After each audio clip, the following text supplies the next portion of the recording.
ஆஸ்திரேலியாவில் வாழ்ந்துக்கிட்டு இருக்கிற பலேங்கா கலலாக்கு ரொம்ப சோகமான நாள் 22 பிப்ரவரி 2015. அவருடைய மனைவி நோயலா அவங்க சின்னம்மாவை பார்க்கறதுக்கு ஆப்பிரிக்காவுக்கு போன இடத்துல ஒரு கார் ஆக்சிடென்ட்ல இறந்து போயிடுறாங்க. ஸோ அன்னைக்கு கலேலா அவரோட மனைவிக்கு இறுதி சடங்கு பண்ணிக்கிட்டு இருக்கிறாரு. அன்னைக்கு ஈவினிங் ஒரு 7:30 மணிக்கு அவர் வீட்டுக்கு துக்கம் விசாரிக்க வந்த கடைசி கெஸ்ட்டை வழி அனுப்பி வச்சுட்டு வராரு. அப்ப அவரை நோக்கி ஒரு உருவம் வருது. கொஞ்சம் க்ளோஸா யார் அதுன்னு பாக்குறாரு. அது நோயலா. இறந்து போன அவருடைய மனைவி உயிரோட நிக்கிறாங்க.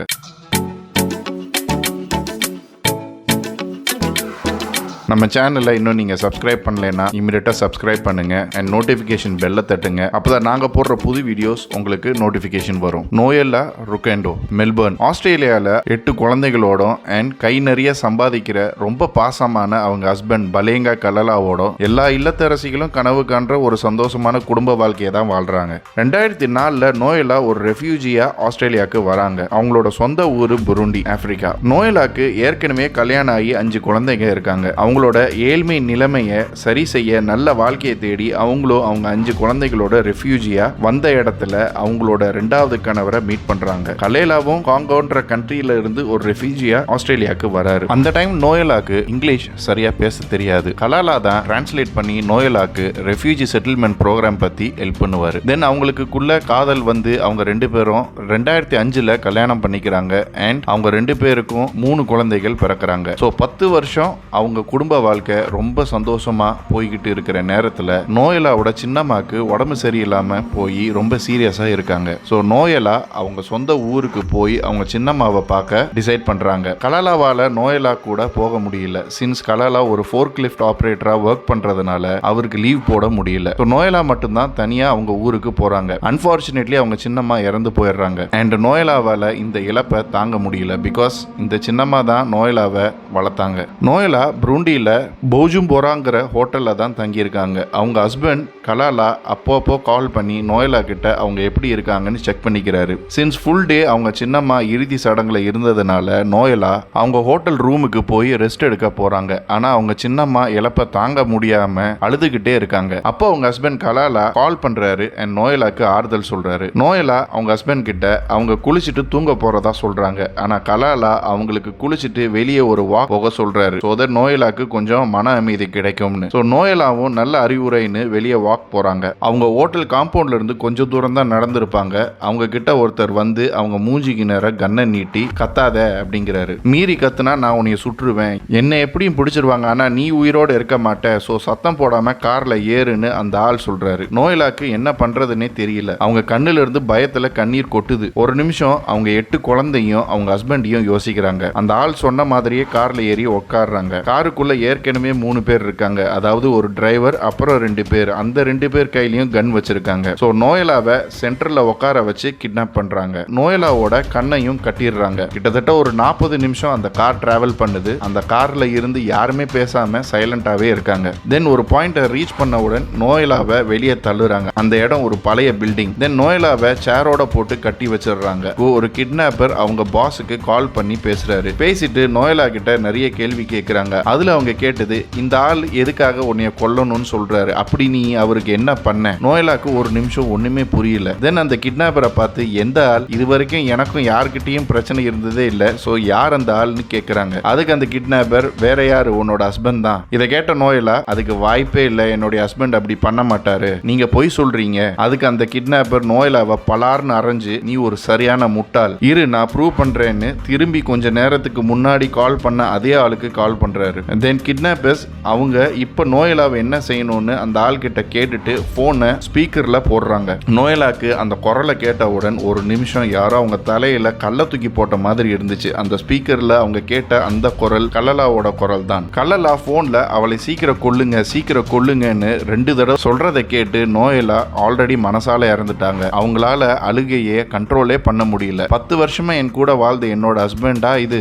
என்னுடைய 3 குழந்தைகளோட அப்பாவா இது, கொஞ்ச நேரத்துக்கு முன்னாடி எனக்கு ஆறுதல் சொன்ன என் கணவரா இது, நோயலாக்கு ஒண்ணுமே புரியல, இடி விழுந்த மாதிரி இருந்தாங்க. கிட்னாப்பர்ஸ் எப்படி நோயலாவை கொன்னு அவங்க பாடியை டிஸ்போஸ் பண்றதுன்னு பேசுறத கேட்ட நோயலா மயக்கமே போட்டுட்டாங்க. கொஞ்ச நேரம் கழிச்சு அவங்க மயக்கத்திலிருந்து எந்திரிச்சவுடன் கிட்னாப்பர்ஸ், கவலைப்படாத, நாங்க உன்னைய கொல்ல மாட்டோம், நாங்க குழந்தைங்களையும் பெண்களையும் கொல்ல மாட்டோம் அப்படின்னு சொல்றாங்க. அண்ட் உனக்கு ஏன் உன் ஹஸ்பண்ட் மேல கொஞ்சம் கூட சந்தேகம் வரல? பிகாஸ் இப்போ ஜனவரி மாசம், ஆனா உன்னோட ஹஸ்பண்ட் உன்னை புரூண்டிக்கு வந்தா கொல்ல சொல்லி எங்களுக்கு போன வருடம் நவம்பர்லயே பணம் கொடுத்துட்டான்னு சொன்னதை கேட்டு நோயலாக்கு பெரிய அதிர்ச்சி. அடுத்த 2 நாள் கிட்னாப்பர்ஸ் நோயலாவை அந்த பில்டிங்ல தான் வச்சிருந்தாங்க. அண்ட் கிட்னாப்பர்ஸ் கலாலாக்கு கால் பண்ணி அவங்க நோயலாவை கொன்னு ஆல்ரெடி பேசின மாதிரி பாடியையும் டிஸ்போஸ் பண்ணிட்டதா சொல்லி இன்னும் பணம் கேட்டிருக்காங்க. கலாலாவும் கிட்டத்தட்ட 7000 ஆஸ்திரேலியன் டாலர், அதாவது இன்னைக்கு தேதிக்கு 3.25 லட்சம் வெஸ்டர்ன் யூனியன் மூலமா பே பண்ணியிருக்கிறாரு. ஸோ பேக் இன் ஹோட்டல் நோயலாவோட பிரதர் நோயலாவை 2 நாளா காணோன்னு ரொம்ப பயந்து போய் நோயலாக்கு ஏதோ நடந்திருக்கு, ஸோ ப்ளீஸ் கண்டுபிடிங்கன்னு கலாலாக்கு இன்ஃபார்ம் பண்றாரு. அண்ட் கலாலா கிட்ட 545 ஆஸ்திரேலியன் டாலர் கேட்கிறாரு. புரூண்டியில நோயலாவோட பிரதர் போலீஸ் கம்ப்ளைண்ட் கொடுக்க அண்ட் கலாலாவும் இமீடியட்டா அந்த பணத்தை அனுப்புறாரு, சோ தட் அவர் மேல சந்தேகம் வரக்கூடாதுன்னு. மீன்வைல் இந்த கிட்னாப்பர்ஸ் நோயலா கிட்ட, நீ ரொம்ப லக்கி, நாங்க உன்னை கொல்லல, ஆனா எங்களை மாதிரி எல்லாருமே இருக்க மாட்டாங்க, உன்னோட ஹஸ்பண்ட் கலாலா நீ சாகணும்னு ரொம்ப சீரியஸா இருக்கான், சோ எங்களை மாதிரி வேற எந்த கேங்கையாவது ஹையர் பண்ணிருக்கானான்னு தெரியல, சோ நீ இமீடியட்டா புரூண்டியை விட்டு ஓடிரு, திரும்பி இந்த சைடு வரவே வராதுன்னு சொல்லி கிட்னாப்பர்ஸ் நோயலாக்கு 80 ஹவர்ஸ் கொடுக்குறாங்க புரூண்டியை விட்டு கிளம்புறதுக்கு. ஒரு ரோட் சைடா நோயலாவை டிராப் பண்றதுக்கு முன்னாடி ஒரு மெமரி கார்டை கொடுக்குறாங்க. அந்த மெமரி கார்டுல கலாலா இவங்க கிட்ட பேசின எல்லா போன் கால்ஸும் ரெக்கார்ட் ஆகியிருக்கு. அண்ட் வெஸ்டர்ன் யூனியன்ல மணி டிரான்ஸ்ஃபர் பண்ண ரிசீப்ட் எல்லாமே அந்த மெமரி கார்டுல இருக்கு. நோயலா இமிடியேட்டா மெல்பர்ன்ல உள்ள அவங்க சர்ச் ஃபாதர் தசானோ ஹருனோ நான்டோங்மாக்கு கால் பண்றாங்க. நோயலோட குரலை கேட்டு சர்ச் ஃபாதர் பயங்கர ஷாக் ஆகுறாரு. தென் சர்ச் ஃபாதர் கிட்ட நோயலா நடந்த எல்லா விஷயத்தையும் சொல்றாங்க. சர்ச் ஃபாதருக்கு ரொம்ப ஷாக்கிங்கா இருக்கு. அண்ட் நோயலா அவங்க இன்னும் உயிரோட தான் இருக்காங்கன்னு யாருக்குமே சொல்ல வேணாம்னு சர்ச் ஃபாதரை கேட்டுக்கிறாங்க. கலாலா எல்லார்கிட்டையும் நோயலா கார் ஆக்சிடென்ட்ல இறந்துட்டதா சொல்லி ரொம்ப துக்கப்படுற மாதிரியும் துயரப்படுற மாதிரியும் ஒரு கணவரை நடிச்சுக்கிட்டு இருக்கிறாரு. 22 பிப்ரவரி 2015 நோயலா மெல்பர்னுக்கு சேஃபா ரிட்டர்ன் ஆகுறாங்க. அன்னைக்கு தான் அவங்களோட இறுதி சடங்கும் நடக்குது. உலகத்திலேயே தன்னுடைய இறுதி சடங்கை அட்டன் பண்ற முதல் துரதிர்ஷ்டசாலி நோயலா தான். அன்னைக்கு ஈவினிங் கரெக்டா ஒரு 7:30 மணிக்கு அவங்க வீட்டுக்கு வந்த கடைசி கெஸ்ட கலாலா வழி அனுப்பி வைக்கிறாரு. இதை எல்லாத்தையும் நோயலா கார்ல உட்காந்துக்கிட்டு நோட் பண்ணிக்கிட்டு இருக்காங்க. அந்த கெஸ்ட் போனவுடன் நோயலா கார்ல இருந்து இறங்கி அவங்க ஹஸ்பண்ட் கலாலாவை பார்த்து நடக்கிறாங்க. கலாலா நோயலாவை பார்த்து ரொம்ப ஷாக் ஆகுறாரு. ரொம்ப பயந்து போயிருக்காரு. இது உண்மையா இல்ல நான் பாக்குறது நோயலாவோட ஆவியா அப்படின்னு நோயலாவோட ஷோல்டரை டச் பண்றாரு. அடுத்த செகண்ட் ஐயோன்னு கத்தி நோயலாவோட காலில் என்னைய மன்னிச்சிருன்னு விழுகிறாரு. இதுக்கு முன்னாடி எவ்வளவோ சண்டை நோயலுக்கும் கலாலாவுக்கும் ஒரு ஹஸ்பண்ட் அண்ட் ஒய்ஃப் ரீதியான சண்டை நடந்திருக்கு. அண்ட் கலாலா நோயலாவை அடிக்க கூட செஞ்சிருக்காரு. ஆனா இந்த தடவை நோயலா கலாலாவை மன்னிக்கிறதாவே இல்ல. அவங்க இமிடியேட்டா போலீஸ்க்கு கால் பண்ணி கலாலாவை அரெஸ்ட் பண்ண சொல்றாங்க. நோயலா மெல்பர்ன் ரீச் ஆன உடனே போலீஸ்க்கு கம்ப்ளைண்ட் ரைஸ் பண்ணிட்டாங்க. போலீஸ் கலாலாவை அரெஸ்ட் பண்ண உடனே என்கொயரியில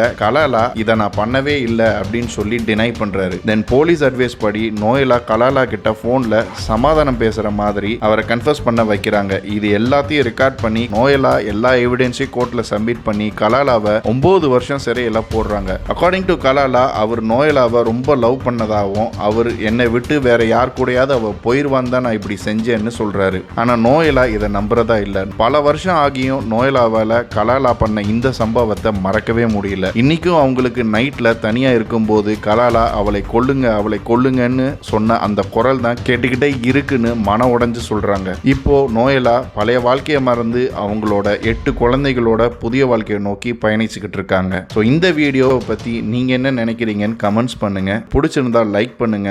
மறக்காம எங்க சேனலை சப்ஸ்கிரைப் பண்ணுங்க. தேங்க்யூ.